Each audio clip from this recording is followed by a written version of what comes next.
Ada apa, Non? Kenapa subuh begini buru-buru seperti itu? Tanya Mbok Imah yang heran melihat Mbak Alisa. Istrinya Edem dari tadi teriak histeris padahal dia masih tidur, Mbok. Jawab Mbak Alisa tergesa-gesa. Ya ampun Gusti, apalagi ini?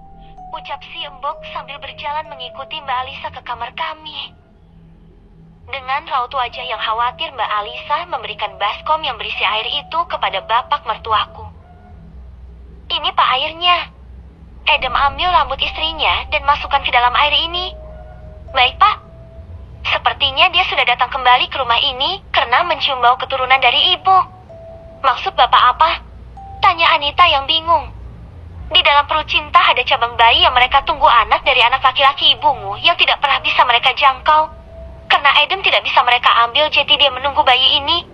Jawab Bapak yang membuat semuanya terkejut. Berarti bayiku dalam bahaya. Terus kita harus bagaimana, Pak? Aku tidak mau harus kehilangan istri dan anakku. Bapak juga heran, sepertinya ada yang sengaja membangunkan kembali iblis wanita itu. Selama ini dia sudah terkurung di dalam lukisan itu. Dan sekarang sepertinya dia sudah lepas. Tapi siapa, Pak? Bukankah kita semua tahu kalau melepaskan iblis itu harus menjalin perjanjian yang harus menumbalkan keturunan ibu? Jawab Mas Edem. Apa mungkin ibu, Pak? Tanya Mbak Alisa. Nyonya tidak mungkin melakukan itu. Apalagi dia sendiri yang mengurung dan membatalkan perjanjian itu. Karena Nyonya tidak mau lagi kehilangan anak-anaknya. Jawab Simbo. Benar kata Simbo. Kalau ibumu sudah pasti dia tidak akan menderita seperti itu. Kita harus mencari tahu dan segera menangkapnya. Aku tersadar setelah dibantu oleh Bapak. Tetapi aku belum mau menceritakan apa yang aku lihat di sana karena aku masih bingung. Yang aku alami semalam.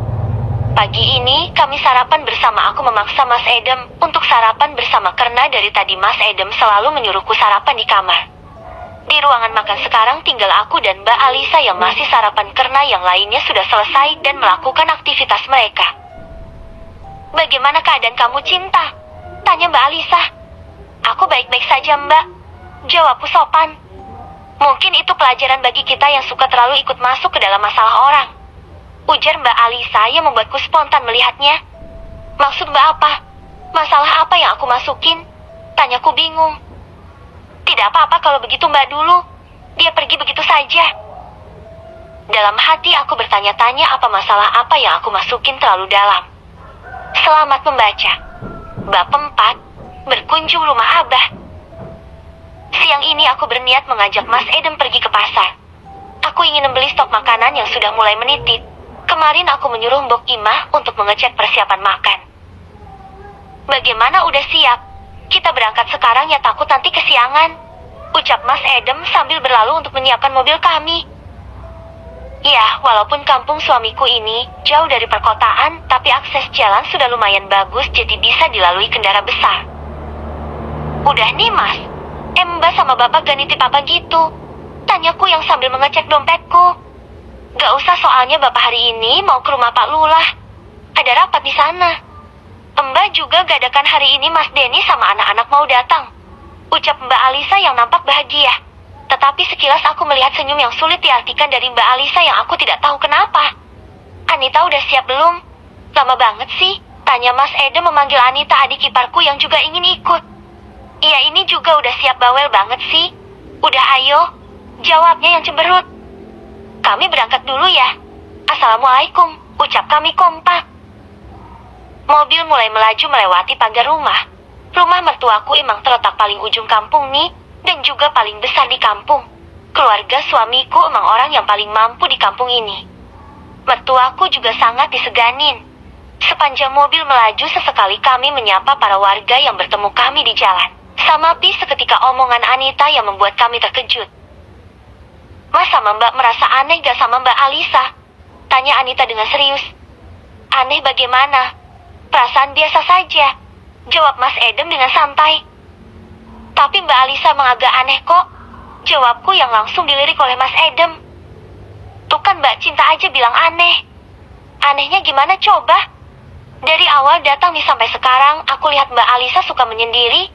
Udah gitu bicaranya itu loh terkadang buat jengkel. Iya, aku juga merasa begitu. Tadi pagi aja dia sempat bilang gini, jangan suka terlalu dalam sama masalah orang.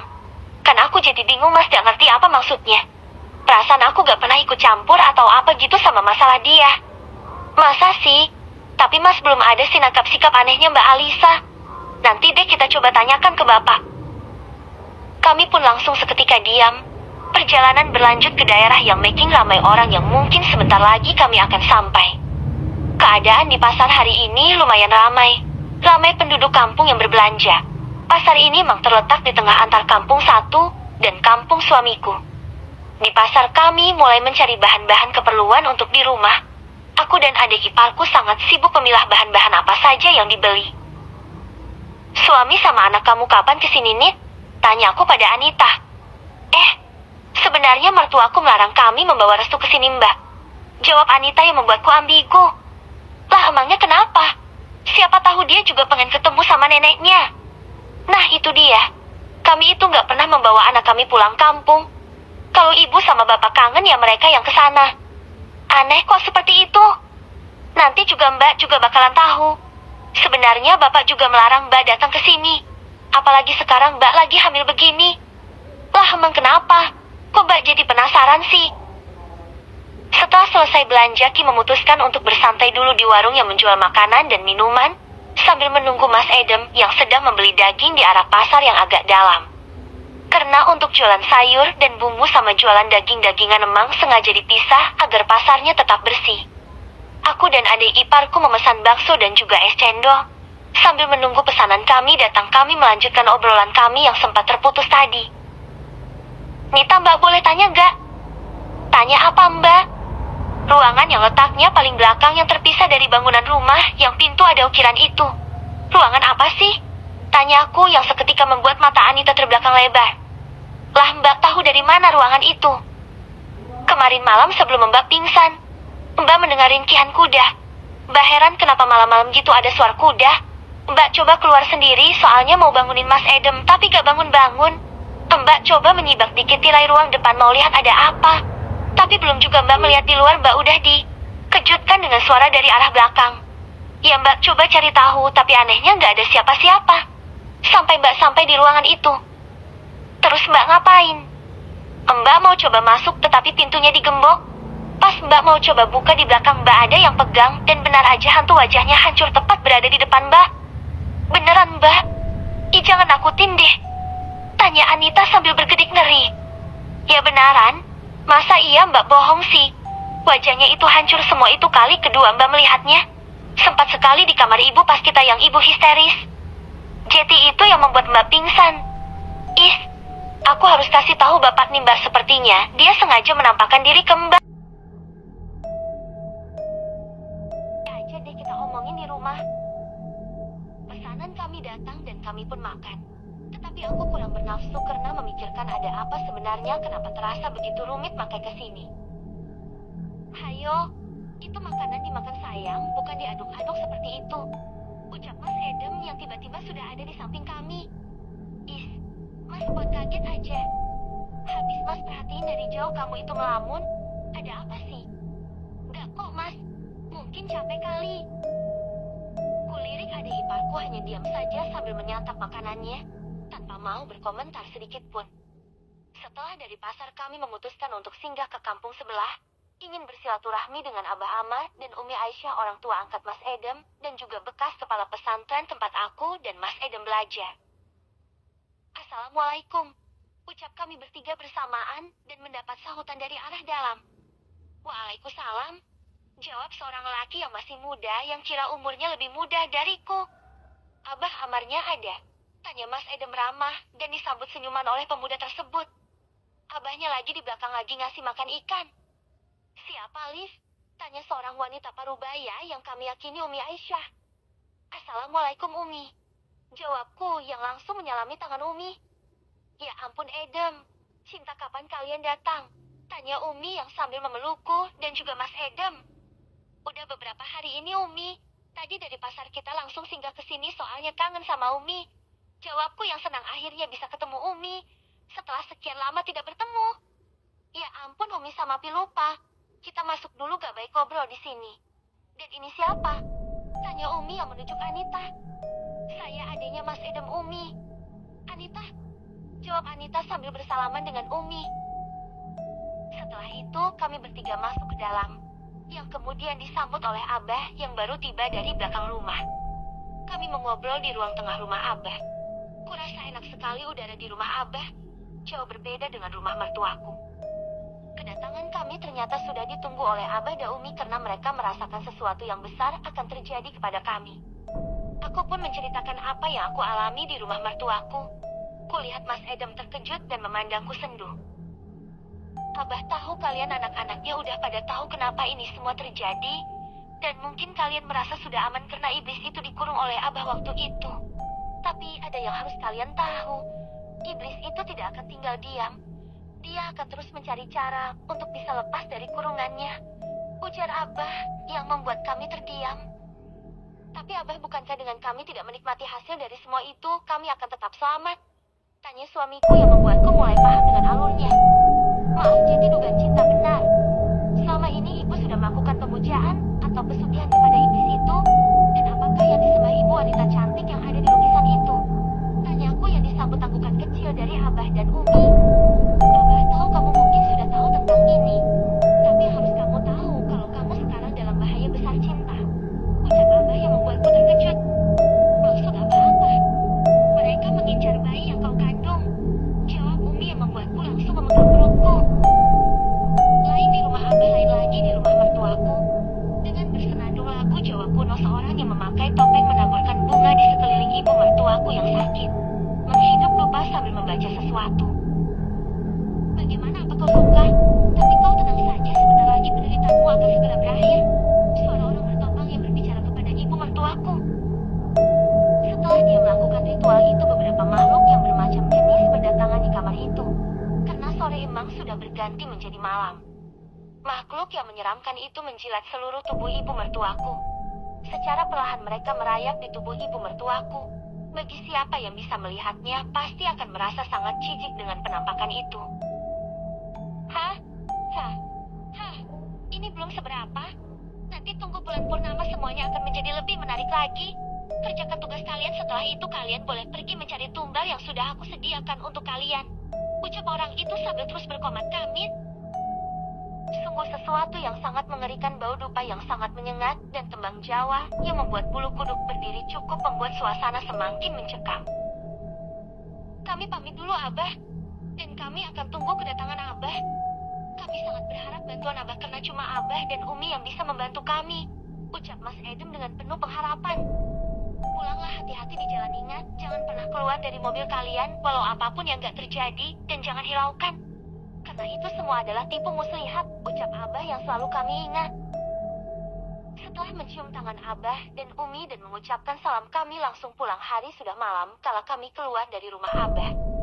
Sepanjang perjalanan kami hanya diam saja sampai tiba-tiba ada yang terbang menyambar mobil kami. Seketika kami terkejut, Anita langsung memelukku karena aku memutuskan duduk di belakang menemaninya. Apa itu, Mas? Tanyaku panik, karena tidak pernah seperti ini sebelumnya. Gak tahu, biarin saja, ingat pesan Abah jangan kita hiraukan, jawab Mas Edem yang aku tahu juga mulai panik. Lebih baik kita sambil membaca doa.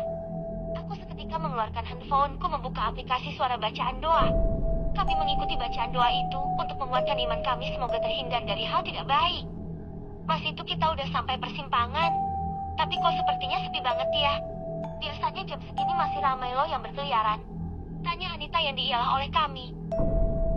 Mobil terus berjalan memasuki jalan kampung yang menuju rumah mertuaku.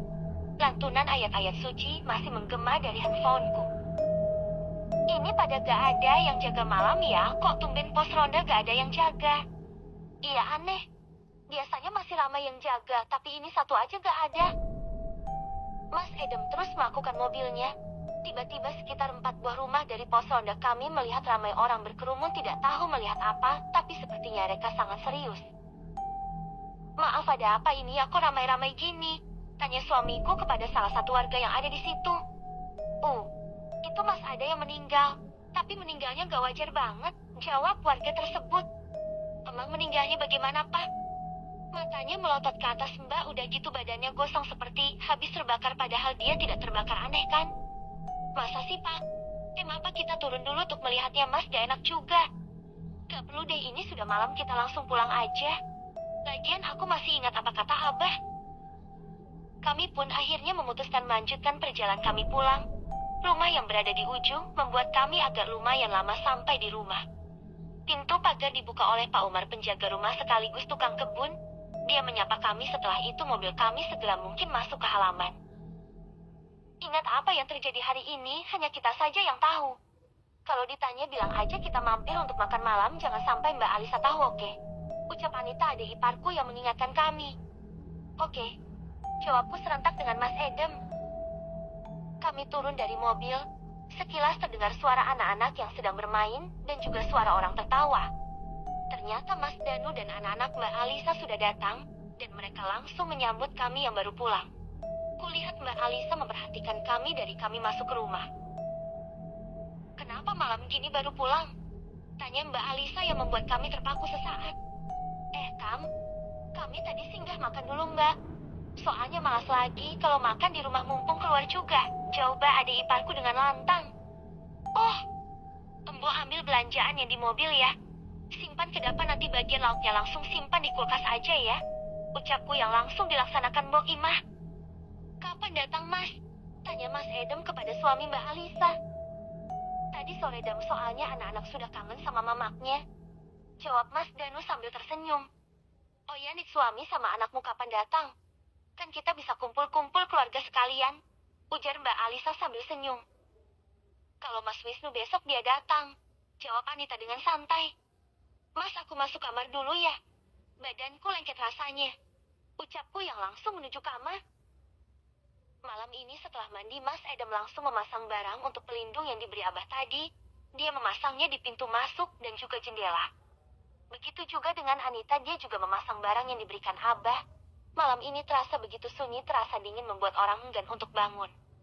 Tapi tidak dengan para iblis yang siap untuk menuju rumah para korbannya ini, tumbal kedua, setelah tadi sudah tumbal yang pertama. Emang luar biasa, dalam satu malam mereka bisa membunuh sama api 2 tumbal. Seketika aku terbangun setelah mendengar suara benda yang meledak dentuman yang sangat kuat. Mas, bangun Mas. Ada apa sayang? Itu di luar seperti ada suara ledakan, bunyinya terdengar begitu dekat. Biarkan saja, kita jangan keluar. Ingat kata Abah, mungkin mereka sedang melakukan sesuatu. Kami hanya saling diam sambil menatap satu sama lain, sambil berpikir tentang hal apa sebenarnya yang terjadi.